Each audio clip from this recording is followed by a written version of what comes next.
জয় গুরু, বন্দে পুরুষোত্তমম, পরমপিতা রাতুল শ্রীচরণের শতকোটি প্রণাম জানিয়ে আপনাদের সবাইকে সশ্রদ্ধ জয়গুরু জানিয়ে আজকের ইষ্ট প্রসঙ্গ শুরু করছি। আজকের যে ইষ্ট প্রসঙ্গ, এটা খুব সুন্দর একটি ইষ্ট প্রসঙ্গ। আমি সেদিন আলোচনা প্রসঙ্গ পড়তে পড়তে এই জায়গাটি পেলাম আর ভাবলাম ঠাকুর কত গ্যারান্টি দিয়ে বলে গেছেন আমাদের কিছু কাজ করার জন্য, কত কিছু করার জন্য তিনি গ্যারান্টি দিয়ে দিয়ে জায়গায় জায়গায় বলেছেন।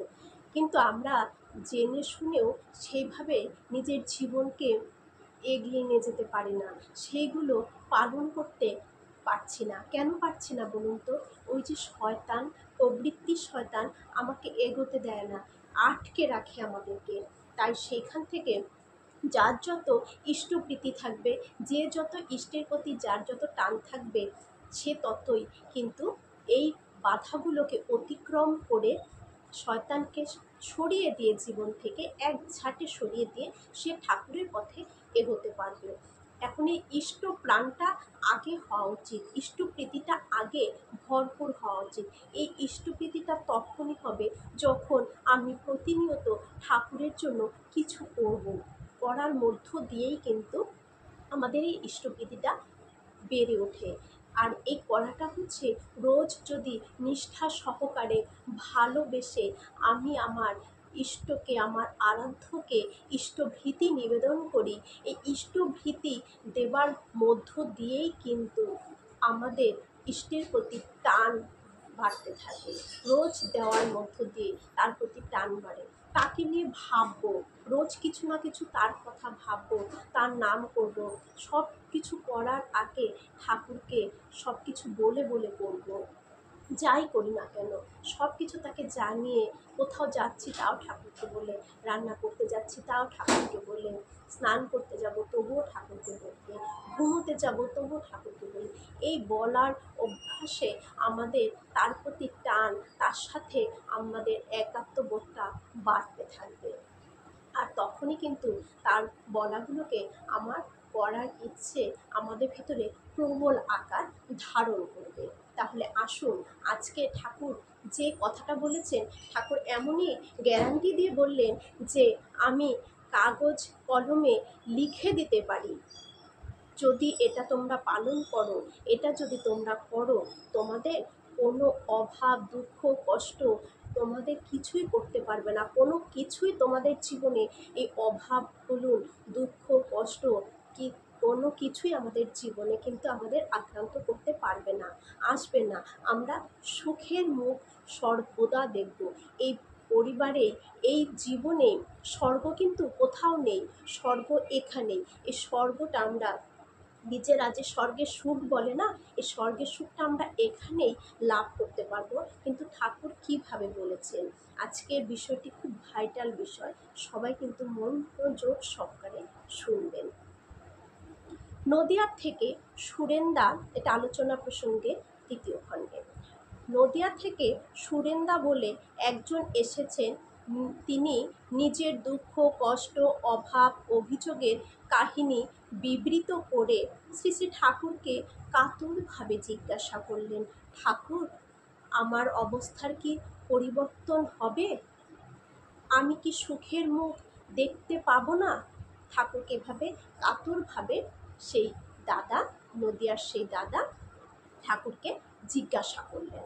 তখন সে উত্তরে ঠাকুর কি বললেন? শ্রী শ্রী ঠাকুর জোরের সাথে, মানে কনফিডেন্স নিয়ে জোরের সাথে ঠাকুর বললেন, পরিবর্তন করতেই হবে, তোর হাতের মধ্যেই সব। ঠাকুর বললেন, তোর হাতের মধ্যেই সব, পরিবর্তন করতেই হবে। আর তোর ভাবনা কি? তুই তো পথে আসে গেছিস, তুই তো পথে আসে গেছিস, তোর আর ভাবনা কি? পরম পিতার নাম পাইছিস, এইবার যজন যাজন ইষ্টভীতি কর, তাকে ভালোবেসে নিজের দুঃখের কথা ভুলে যা। ঠাকুর বললেন, নিজেকে ভালোবেসে তোর দুঃখের যে কথা আছে সেইগুলো ভুলে যা, আর যজন যাজন ইষ্টভীতি এইগুলো কর, ভালোবেসে কর। তাকে পাইছিস, এত বড় সুখের মধ্যে দুঃখের কথা মনে থাকে, তাকে পাওয়া মানে দেখুন, পরম পিতাকে পাওয়া মানে জীবনে আমরা যে কি পেয়েছি আমরা মানে ফিল করতেই পারি না। আসল কথা, আমরা বুঝতেই পারি না যে আমরা কি জিনিস পেয়েছি জীবনে। আমরা নিজের ভেতরে নিজের দেবত্ব ভাবকে আমরা যে ফুটিয়ে তুলতে পারি, এবং একজন যদি দেবতা হয় তার কোনো কিছুর অভাব থাকে, সে ঐশ্বর্যশালী হয়ে যায়, ঐশ্বর্যশালী হয়। তাহলে তাকে পেয়ে এইগুলো করার মধ্য দিয়ে আমি সেই ঐশ্বর্যশালী হয়ে উঠতে পারবো, কিন্তু তবুও আমরা করছি না, আমরা ওই ফাঁদে পাই ফেলছি না। তাহলে কিভাবে হবে? ঠাকুর বললেন, তাকে পাইছিস, এত বড় সুখের মধ্যে দুঃখের কথা কি মনে থাকে? সেই সুখের কথাই ক মানুষকে, যে সুখটা আমরা পাচ্ছি সেই সুখের কথাই ক মানুষকে। দেখুন যাজন এখানে, মানুষকে সুখী কর, সেবা দে, যাতে মানুষের উপকার হয়। ফিঙ্গে হয়ে লেগে তাই কর, হাতের কাছে যাকে পাবি তাকেই পরমপিতার ভাবে ভরপুর করে দিবি। তোদের আবার দুঃখ অভাব, ঠাকুর বললেন তোদের আবার দুঃখ অভাব, ও কথা আমার বিশ্বাস করতেই ইচ্ছা হয় না। মনে হয় ওই কথা বলার অভ্যাস আছে তাই বলিস। আমরা অনেক সময় বলি না, আমার ঘুম হচ্ছে না, ঘুম হচ্ছে না, হয়তো ঠিকই হচ্ছে কিন্তু বলছি ঘুম হচ্ছে না, আমার শরীর ভালো নেই, কারণ একটা অভ্যাস দাঁড়িয়ে যায়। কোনো কিছু বলাটা, সব কিছুই কিন্তু মানুষ মানেই অভ্যাসের দাস, আমরা যেমন অভ্যাস করব তেমনই। ব্যাপার তা নয়। আবার ভাবি দুঃখকেই হয়তো ভালোবাসিস, তার হাত থেকে মুক্তি চাস না, মুখে শুধু বলিস দুঃখ যাবে কি করে। মোট কথা, যজন যাজন ইষ্টভীতি যে আন্তরিকতার সঙ্গে করে, মানুষের আপদে বিপদে দুঃখে কষ্টে যে সাধ্য মতো করে, বাধা বিঘ্নে যে যে ডরায় না, যে খানিকটা পরিশ্রমী, যার স্বাস্থ্য মোটামুটি চলনসই, সে অভাব পীড়িত হয়ে হাহাকার করে বেড়াবে, এ হতেই পারে না। ঠাকুর বললেন, যে যজন যাজন ইষ্টভীতি রোজ করবে, সব কিছুর মধ্যে আন্তরিকভাবে করবে, যে মানুষের আপদে বিপদে দুঃখে সাধ্যমতো করবে, বাধা বিঘ্নে যে কখনো ভয় পাবে না, পরিশ্রমী হবে, খানিকটা পরিশ্রমী হবে, যার স্বাস্থ্য মোটামুটি চলনসই। কারণ মানুষ মানে রক্তে মাংসে গড়া, মানুষ মানে রোগ থাকবেই। তা ঠাকুর বললেন যে স্বাস্থ্য মোটামুটি চলনসই, সে অভাব পীড়িত হয়ে হাহাকার করে বেড়াবে, এটা হতেই পারে না। তাহলে তার সব কিছুই আছে, তারপরে কিসের অভাব? অভাব সেখানে আসে যেখানে ভাব নেই।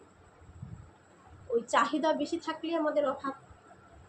কিছুদিন এই চলনে চললে তার অবস্থা ফিরতে বাধ্য। যে কিছুদিন এই চলনে, ঠাকুর যেগুলো বললেন, এই চলনে যদি কেউ কিছুদিন চলে তাহলে তার অবস্থা ফিরতে বাধ্য। ঠাকুর বললেন তার অবস্থা ফিরবেই, বাধ্য। আমি কাগজে কলমে লিখে দিতে পারি। দেখুন কত বড় গ্যারান্টি ঠাকুর দিলেন। ঠাকুর বললেন আমি কাগজে কলমে লিখে দিতে পারি যে এইভাবে কিছু দিন চলবে, তার অবস্থা ফিরবেই। এত বড় গ্যারান্টি দিয়ে ঠাকুর বললেন যে আমি কাগজে কলমে লিখে দিতে পারি। আমি ভাবি একটা খাঁটি সৎসঙ্গী যদি একটা গ্রামে থাকে, সে তার গ্রামের একটা লোককেও দৈন্যগ্রস্ত থাকতে দেবেন কেন? মানুষকে কতখানি দৈন্যমুক্ত করলে সেই খবরই তোদের কাছ থেকে শুনতে চাই। ওই ধাক্কা যেন এতখানি প্রবল হয় যার কাছে নিজের সংকীর্ণ স্বার্থ তুচ্ছ হয়ে যায়। সুখের কথা বলছিলি, এই কিন্তু সুখের প্রাণ। সুখের কথা বলছিলি না তুই, এটাই হচ্ছে সুখের প্রাণ। মনে করলে এই মুহূর্ত থেকেই তুই এই মহাসুখের অধিকারী হতে পারিস। ঠাকুর বললেন, তুই যদি মনে করিস, কারণ ইচ্ছের শক্তি শ্রীকৃষ্ণ সবসময় বলেন আমাদের ভেতর একটা যে শক্তি রয়েছে, যে শক্তির ওপর আর কোনো শক্তিই নেই, সেই শক্তি হচ্ছে কিন্তু ইচ্ছে শক্তি। তাই ঠাকুরও বললেন, তুই যদি মনে করিস তাহলে তুই এই মুহূর্ত থেকেই কিন্তু এই মহাসুখের অধিকারী হতে পারিস। কি বলিস, এ কথা মনে ধরে? ঠাকুর বললেন, এ কথা মনে ধরে? তাহলে এই দেখুন, ঠাকুর বলে গেছেন যে অন্তরের সাথে, আবেগের সাথে যে যজন যাজন ইষ্টভীতি করবে, মানুষের আপদে বিপদে দুঃখে যথাসাধ্যভাবে তার পাশে দাঁড়াবে, যে বিপদের দিনেও ভয় পাবে না, যার শরীর স্বাস্থ্য মোটামুটি চলনসই, মোটামুটি পরিশ্রমী, এরকম যারা, তারা কখনোই কিন্তু দুঃখের মধ্যে পড়তে পারে না। আমাদের ভাবটাই ওই দুঃখকে ডেকে নিয়ে আসে। ঠাকুর বললেন, এভাবে যারা চলবে তাদের জীবন পাল্টাতে বাধ্য, তাদের জীবনের পরিবর্তন হবেই। ঠাকুর বললেন, আমি এটা কাগজে কলমে লিখে দিতে পারি। দেখুন আচার্যদেব এখন কেন এত যাজনের কথা বলছেন, কেন ডিপি ওয়ার্কস, এর মধ্যেই চলে এলো ডিপি ওয়ার্কস। এই ডিপি ওয়ার্কস যে করবো, ঠাকুরের কথা যে আমরা লোককে গিয়ে বলবো, তার জন্য তো তখন আমাকে কিছু জানতে হবে ঠাকুরের কথা। হয়ে যাবে ওই জানার মধ্য দিয়ে আমাদের যজন আর ইষ্টভীতি। তখন লোককে যখন সবসময় সঠিকটা বলবো যে এই সময় ইষ্টভীতি করতে হয়, এইভাবে করতে হয়, ওই যে অন্যদের বলতে বলতে বলতে বলতে না, তখন একদিন নিজের মনে হবে যে আমি তো সবাইকে বলছি কিন্তু আমি তো এভাবে করছি না, তাহলে আমাকেও ইষ্টভীতি যাজন যজন ঠিকভাবে করতে হবে, তখন নিজেরও হয়ে যায়। তাই যাজন কিন্তু ঠাকুরের খুব পছন্দের একটি জিনিস। অন্যকে ঠাকুরের কথা বলাটা, অন্যকে ঠাকুরের কথাগুলো শেয়ার করা, এটা কিন্তু একটা অনেক বড় কাজ। এর মধ্য দিয়ে সবাই যাচিত হয়, আমাদের জীবন পরিবর্তন হবে, সুখের চাবিকাঠি। ঠাকুরের একটা, কালকে আমি এর মধ্যে একটা পোস্ট করেছিলাম যে কিভাবে আমাদের ঘরে লক্ষ্মী বাঁধা থাকবে, লক্ষ্মী কিভাবে বরণডালা সাজিয়ে নিয়ে আমার ঘরে আসবে। তার জন্য নারায়ণকে, মূর্ত নারায়ণকে যদি আমরা পুজো দিই, মূর্ত নারায়ণকে যদি আমি আরাধ্য রূপে মেনে নিয়ে চলি, তাহলে লক্ষ্মী আমার ঘরে আপনি বরণডালা সাজিয়ে আসবে।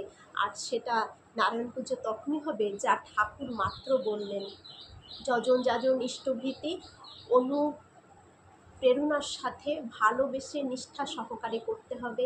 আপদে বিপদে সকলের পাশে যথাসাধ্য যেটুকু করার করতে হবে। কোনো বিপদে ভয় পেলে চলবে না। শরীর স্বাস্থ্য মোটামুটি চলনসই হলেই হবে।